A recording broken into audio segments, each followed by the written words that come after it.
Hi hello ನಮಸ್ಕಾರ ಎಲ್ಲರಿಗೂ ಸ್ವಾಮಿ ಕಿಚನಲ್ಲಿ ನಿಮ್ಮೆಲ್ಲರಿಗೂ ಮತ್ತೊಮ್ಮೆ ಸ್ವಾಗತ. ಇವತ್ತು ನಾವು ಎಲ್ಲರಿಗೂ ಇಷ್ಟವಾಗುವ ಮತ್ತು ಆರೋಗ್ಯಕರವಾದ ನುಗ್ಗೆಕಾಯಿ ಪಲ್ಯ ಮಾಡೋಣ.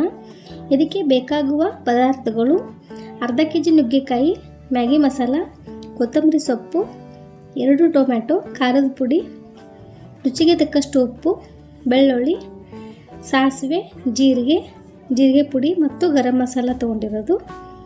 ಮೊದಲು ನುಗ್ಗೆಕಾಯಿಯನ್ನು ತೊಳೆದು ಆಮೇಲೆ ಕತ್ತರಿಸ್ಕೊಳ್ಳಿ.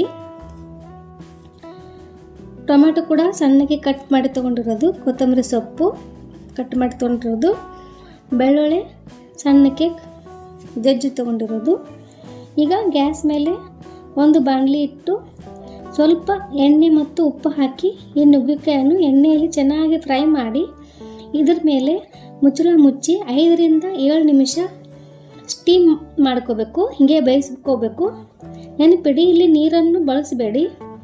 ಹೀಗೆ ಸ್ಟೀಮ್ ಮೇಲೆ ಬೆಂದರೆ ರುಚಿ ಹೆಚ್ಚಾಗುತ್ತದೆ. ಮತ್ತು ಕೈ ಆಡಿಸಿ ತಿರುಗಬೇಕು ನಾವು ಹಾಗೆ ಮಧ್ಯೆ. ಈ ರೀತಿ ನೀವು ನೀರು ಬಳಸದೆ ಮಾಡಿದ್ರೆ ನುಗ್ಗೆಕಾಯಿ ಅತ್ಯಂತ ರುಚಿಯಾಗಿರುತ್ತದೆ. ನೀವು ಒಮ್ಮೆ ಮನೆಯಲ್ಲಿ ಖಂಡಿತ ಮಾಡಿ ನೋಡಿ. ನುಗ್ಗೆಕಾಯಿ ಆರೋಗ್ಯಕ್ಕೆ ತುಂಬ ಒಳ್ಳೆಯದು. ಇದರಲ್ಲಿ ವಿಟಮಿನ್ಸ್ ಹೆಚ್ಚಾಗಿರುತ್ತದೆ. ಮ್ಯಾಗಿ ಮಸಾಲ ಹಾಕೋದ್ರಿಂದ ಮಕ್ಕಳಿಗೆ ಈ ಪಲ್ಯ ತುಂಬ ಇಷ್ಟಪಟ್ಟು ತಿಂತಾರೆ. ಈಗ ಹೀಗೆ ಮಧ್ಯೆ ನಾವು ಹಾಗೆ ಚೆಕ್ ಮಾಡ್ತಾ ಇರಬೇಕು, ಇಲ್ಲಾಂದರೆ ತೆಳಗೆ ಹೊತ್ತುತ್ತೆ.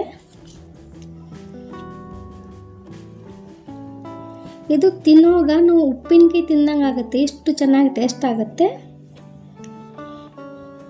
ಈಗ ಇದು ಬೇಯೋವರೆಗೂ ನಾವು ಇವಾಗ ಇನ್ನೊಂದು ಬಾಣಲೆಯಲ್ಲಿ ಒಂದು ದೊಡ್ಡ ಚಮಚದಷ್ಟು ಎಣ್ಣೆ ಬಿಸಿ ಮಾಡಲು ಇಡಿ.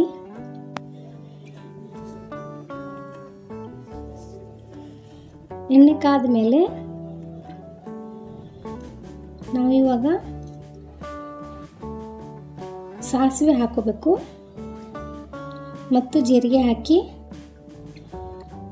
ನಂತರ ಜಜ್ಜಿದ ಬೆಳ್ಳುಳ್ಳಿಯನ್ನು ಮತ್ತು ಸಣ್ಣಕ್ಕೆ ಹೆಚ್ಚಿಟ್ಟು ಟೊಮ್ಯಾಟೊನ್ನು ಹಾಕಿ ಚೆನ್ನಾಗಿ ಮೃದುವಾಗೋವರೆಗೂ ಹುರಿಯಿರಿ.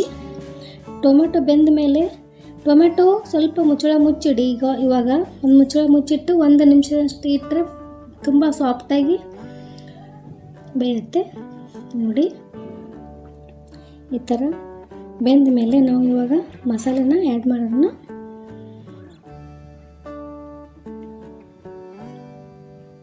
ಮ್ಯಾಗಿ ಮಸಾಲ, ಜೀರಿಗೆ ಪುಡಿ, ಗರಂ ಮಸಾಲ, ಖಾರದ ಪುಡಿ. ಇವಾಗ ಚೆನ್ನಾಗಿ ನಾವು ಮಿಕ್ಸ್ ಮಾಡ್ಕೊಳ್ಳೋಣ. ಹೀಗೆ ಚೆನ್ನಾಗಿ ಮಿಕ್ಸ್ ಮಾಡಾಗಿದೆ. ಈ ಕಡೆ ನಾನು ಗ್ಯಾಸ್ ಬಂದ್ ಮಾಡಬೇಕು. ಇವಾಗ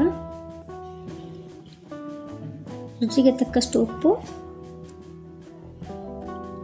ಮಸಾಲನ್ನು ಚೆನ್ನಾಗಿ ಕೊತ್ತಂಬರಿ ಸೊಪ್ಪು ಸ್ವಲ್ಪ ಹಾಕಿ ಚೆನ್ನಾಗಿ ಎಣ್ಣೆ ಬಿಡುವವರೆಗೂ ಹುರ್ಕೋಬೇಕು. ಮಸಾಲೆ ಸಿದ್ಧವಾದ ಮೇಲೆ ನಾವು ಈಗ ಬೇಯಿಸಿಟ್ಟು ನುಗ್ಗೆಕಾಯನ್ನು ಇದಕ್ಕೆ ಸೇರಿಸಿ ಚೆನ್ನಾಗಿ ಮಿಕ್ಸ್ ಮಾಡ್ಕೋಬೇಕು. ಮತ್ತೊಮ್ಮೆ ಸ್ವಲ್ಪ ಕೊತ್ತಂಬರಿ ಸೊಪ್ಪು ಹಾಕಿ ಒಂದು 2 ರಿಂದ 3 ನಿಮಿಷ ಮುಚ್ಚಳ ಮುಚ್ಚಿ ಸಣ್ಣ ಉರಿಯಲ್ಲಿ ಬೇಯಿಸಬೇಕು ಬಿಡಿ.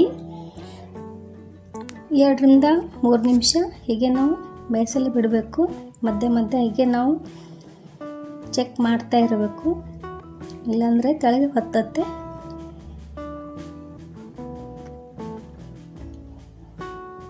ಎರಡರಿಂದ 3 ನಿಮಿಷ ಆಗಿದೆ ನೋಡಿ. ಮತ್ತೊಮ್ಮೆ ಚೆಕ್ ಮಾಡೋಣ.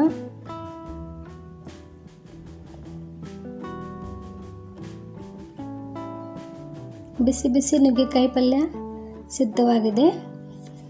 ಇದು ನಾವು ಸ್ಪೆಷಲ್ಲಾಗಿ ಅನ್ನ ಜೊತೆನೇ ತಿನ್ನಬೇಕು. ತುಂಬ ಚೆನ್ನಾಗಿರುತ್ತೆ. ತುಂಬ ಈಜಿ ರೆಸಿಪಿ, ಕ್ವಿಕ್ ಆಗುತ್ತೆ. ನೀವು ಖಂಡಿತ ಟ್ರೈ ಮಾಡಿ ಮತ್ತು ನಮ್ಮ ಚಾನಲ್ಗೆ ಸಬ್ಸ್ಕ್ರೈಬ್ ಮಾಡೋದನ್ನು ಮರಿಬೇಡಿ. ವಿಡಿಯೋನ ಲೈಕ್, ಶೇರ್, ಸಬ್ಸ್ಕ್ರೈಬ್ ಮಾಡಿ. Thank you.